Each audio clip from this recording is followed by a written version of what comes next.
به نام خدا سلام عرض میکنم. میریم سراغ درس اول از یونیت دوم. عنوان درس رو اینجا ملاحظه میفرمایید describe relationships، یعنی توصیف روابط. و البته اینجا روابط منظور روابطی خارج از روابط خانوادگی هست، مثل همکار، همسایه، اینجور روابط منظور هست که توی این درس سراغ اونها خواهیم رفت. خب بریم شروع کنیم با اولین قسمت درس که معرفی واژگان هست. ابتدا یه دور بشنویم، تلفظ درست اینها رو بگیریم، برگردیم در موردشون صحبت کنیم. 1, A classmate. 2, A friend. 3, A neighbor. 4, A teammate. 5, A boss. 6, A colleague. خب اولین واژه classmate. خب به تصویر نگاه کنید و حدستون رو از معنی این واژه به من بگید. بله، به معنی همکلاسی هست. A friend، دوست. A neighbor، بله، همسایه. A teammate، دقت کنید، classmate همکلاسی، teammate همتیمی. A boss به نظرتون معنیش چیه؟ به معنی رئیس هست. و a colleague به معنی همکار. یه بار دیگه این واژه ها رو بشنویم، تکرار کنیم و بعد من به شما یه تمرین بدم. A classmate. A friend. A neighbor. A teammate. A boss. A colleague. بسیار خوب. کاری که الان میکنید اینه، فقط به تصویر نگاه میکنید، روی واژه رو میپوشونید و سعی میکنید به خاطر بیارید که واژه چی بوده و اون رو بگید. یه بار نگاه کنید، بخونید، بعد این تمرین رو انجام بدید. بسیار عالی. بریم سراغ یه نکته دستوری. به این تصویر دقت کنید. ایشون داره یه نفر دیگه رو به ما معرفی میکنه. چی میگه؟ میگه This is Ms. Blake. ایشون خانم بلیک هستن. She's my teacher. معلم من هستن. نکته دستوری ما اینجا my هست. ما چه صفات ملکی داریم؟ possessive adjectives و چطور از اونها استفاده میکنیم؟ خب معلم من یا اینجا دوست من. Melanie is my friend. ملانی دوست من هست. پس زمانی که من میخوام بگم کسی یا چیزی با من رابطه ای داره یا مال منه، از my استفاده میکنیم. My friend دوست من. She's your neighbor. اون همسایه توه یا همسایه شماست. بنابراین اگر چیزی مال تو یا مال شما باشه، ما از صفت ملکی your استفاده میکنیم و بعدش اون شخص یا اون شیء رو میاریم. مثلا your neighbor، همسایه تو. Your book، کتاب تو. Miss Boyce is his colleague. خانم بویس همکارشه، همکار اون آقاهه. بنابراین اگر بخوایم در مورد چیزی که به شخص سومی تعلق داره و اون شخص سوم یه مرده اشاره کنیم، در این ارتباط از صفت ملکی his استفاده میکنیم. همکارش. مورد بعدی Anne Blake is her teacher. آن بلیک معلمشه. حالا اینجا یه سوم شخصی داریم که خانم هست. در این حالت از صفت ملکی her به جای his استفاده میکنیم. بنابراین اگر شما در رابطه با he صحبت میکنید، از his استفاده خواهید کرد برای بیان موضوعات ملکی و اگر در مورد she صحبت میکنید، از her استفاده میکنید. مورد بعدی he's our classmate. اون همکلاسی مونه. همکلاسی ما. ماشین ما، خونه ما. در این حالت از our استفاده میکنیم. Our classmate, our house, our car. و در نهایت we're their teammates. ما همتیمی های اونها هستیم. همتیمی اونا. دوست اونا. همسایه اونا. Their teammate, their friend, their neighbor. و به صورت خلاصه این صفات ملکی رو برای ضمایر مختلف اینجا میتونید ملاحظه کنید. پس یه بار دیگه تکرار میکنم. اول صفت ملکی و در ادامه شخص یا چیزی که در واقع مملوک هست اینجا میاد. قبل از اینکه بریم تمرین کنیم، این جملات رو میخوام پلی کنم. نحوه خوندن اونها رو با هم تمرین میکنیم. لطفاً بشنوید و تکرار کنید. Melanie is my friend.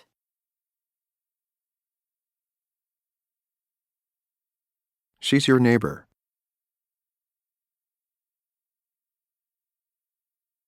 Ms. Boyce is his colleague.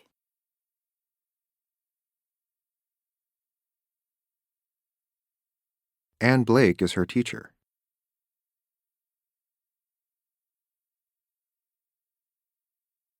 He's our classmate.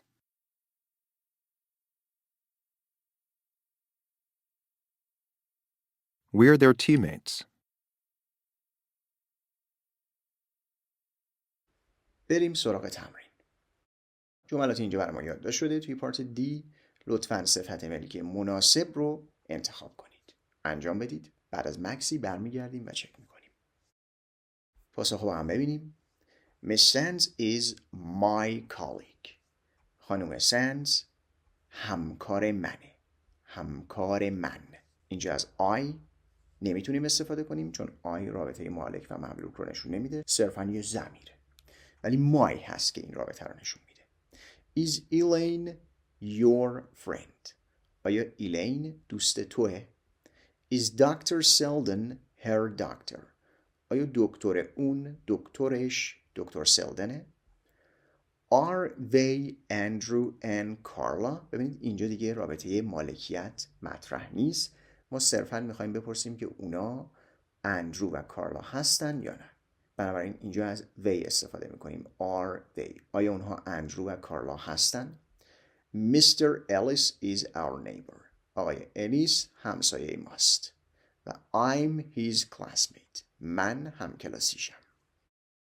بریم یه تمرین شنیداری هم برای این موضوع گرامری انجام بدیم. میخوایم به یه سری مکالمه گوش بدیم. Listen to the conversations. به مکالمات گوش بدید. Complete the chart with the relationships. با روابط، منظور همون واژگان مربوط به روابط هست که در قسمت اول داشتیم. میخوایم جای خالی رو کامل کنیم توی این جدول. به عنوان مثال number 1 لن نیبر بوده. بقیه رو هم بشنویم و کامل کنیم. Conversation 1. Is Len your friend? My friend? Not really. Len's my neighbor.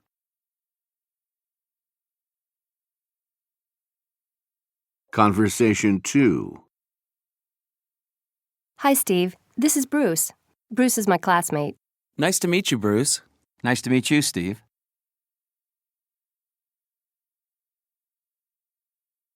Conversation 3. Helen, this is Shahana. Hi, Shahana. Hi, Helen. Shahana's my neighbor.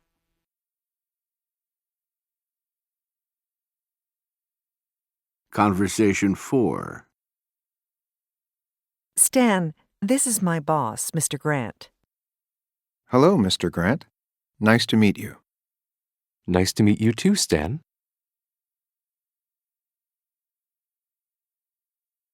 Conversation 5. Is Rob your classmate? No, he isn't. He's my colleague.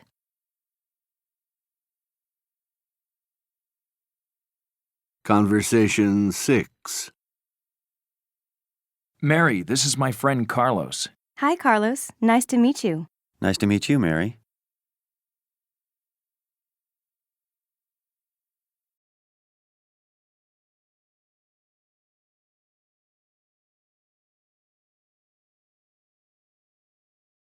ادامه درس رو توی صفحه 21 پارت F دنبال میکنیم. مثالی که زیر این تصویر نوشته شده چی هست؟ This is Joe's teacher. این معلم جو هست. Ms. Brown. در واقع به جای اینکه از این صفت ملکی اینجا استفاده بشه و گفته بشه معلمش This is his teacher، اسم شخص آورده شده. Joe's teacher. خب چه نکته اینجا وجود داره؟ اگر اسم کسی رو بخوایم بیاریم و یه رابطه ملکی، یه رابطه مالک و مملوکی اینجا ایجاد کنیم، بعد از اون اسم یه apostrophe S میذاریم. تو انگلیسی apostrophe S تلفظ میشه. بنابراین ما از apostrophe S بعد از اسامی استفاده میکنیم که یه رابطه مالک و مملوک ایجاد کنیم. مالک چیزی یا کسی که بعد از آپاستروف اس میاد قبل از اون گفته یا نوشته میشه. به عنوان مثال موقع میگیم Joe is Miss Brown's student، یعنی جو دانش آموز خانم براونه. ببینید توی فارسی دقیقاً عکسه. شما اول مملوک رو میگید بعد مالک رو، توی انگلیسی برعکس. اول مالک رو میگیم بعد یه آپاستروف اس میذاریم و بعد مملوک رو. Joe is Miss Brown's student. Sally is Ellen's neighbor. سالی همسایه ایلنه. He is my friend's boss. اون رئیس دوست منه. و نکته بعدی و بسیار مهم این که اگر مالک جمع باشه، یک کلمه جمع با قاعده باشه، شما لازم نیست آپاستروف اس بذارید بعدش، فقط یه آپاستروف میذارید. دقت کنید. My classmates' names are Mark and Jillian. اسامی همکلاسی های من. همکلاسی ها یک کلمه جمع و با قاعده است، یعنی با اضافه کردن اس جمع بسته میشه. اینجا ما برای مطرح کردن رابطه مالک و مملوک احتیاج به آپاستروف اس نداریم، فقط یه آپاستروف میذاریم. مثال بعدی Our neighbor's last name is Jones. فامیلی همسایه های ما جونزه. یه خانواده که همسایه مان، خب چند نفرن، یه گروهن. neighbors همسایه ها، یه کلمه جمع و میبینید که بعدش فقط یه آپاستروف داریم و نه آپاستروف اس. و نکته آخر این که اگر شما بخواید یه چیزی رو به دو نفر نسبت بدید و بین اونها یه and میارید، فقط از یه آپاستروف اس استفاده میکنیم، نه از دوتا. Luke and Laura's friend. دوست لوک و لارا. و نباید به این ترتیب گفته و نوشته بشه. Luke's and Sarah's friend ترکیب غلطی هست. یه بار دیگه میگم، اگر چیزی یا کسی مال یا مربوط به دو نفر هست، یا بهتر بگیم دو یا چند نفر، بیشتر از یک نفر هست و اونها با and به هم وصل میشن، لازم نیست بعد از همه اونها آپاستروف اس بذارید، فقط آخرین مورد هست که آپاستروف اس میگیره. بسیار خوب، این جملات رو با هم بشنویم و تکرار کنیم. Joe is Ms. Brown's student.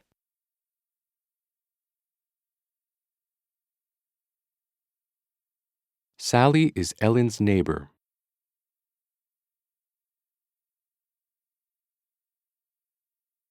He is my friend's boss.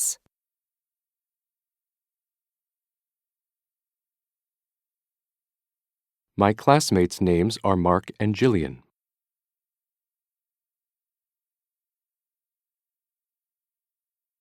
Our neighbor's last name is Jones.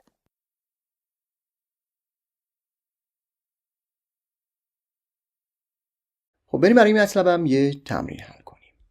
اسامی داخل پرانتز به ما داده شده، ما باید به اونها آپاستروف اس یا فقط یه آپاستروف اضافه کنیم و جملات رو کامل کنیم و در توجه به نکته‌ای که الان یاد گرفتید انجام بدید، برگردید با هم چک کنیم. پاسخ اینجاست.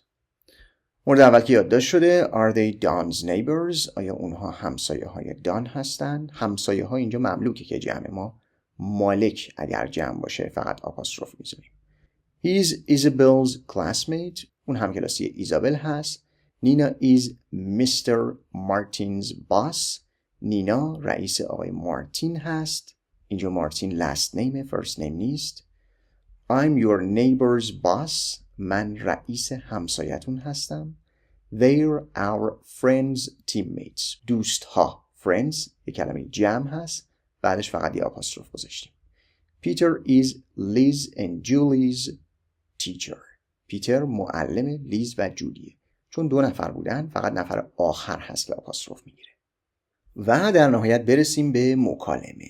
چیزی که تصویر به ما میگه اینه که ایشون داره این آقا رو به این خانم معرفی میکنه. خب بریم مکالمه رو بخونیم و بشنویم. Read and listen. Eric, this is Sophia. Sophia's my classmate. Hi, Sophia. Eric's my neighbor's boss. Hello, Eric. Nice to meet you.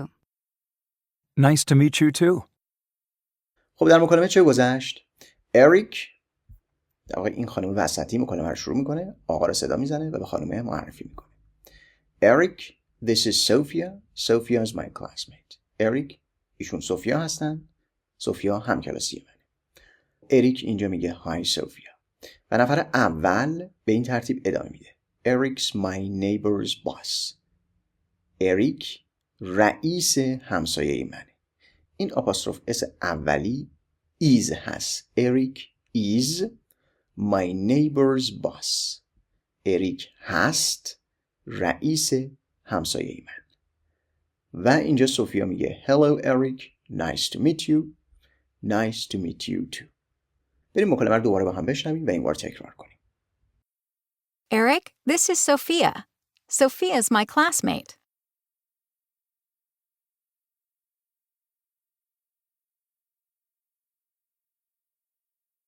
Hi, Sophia.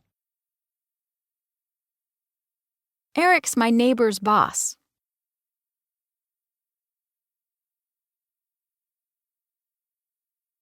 Hello, Eric. Nice to meet you.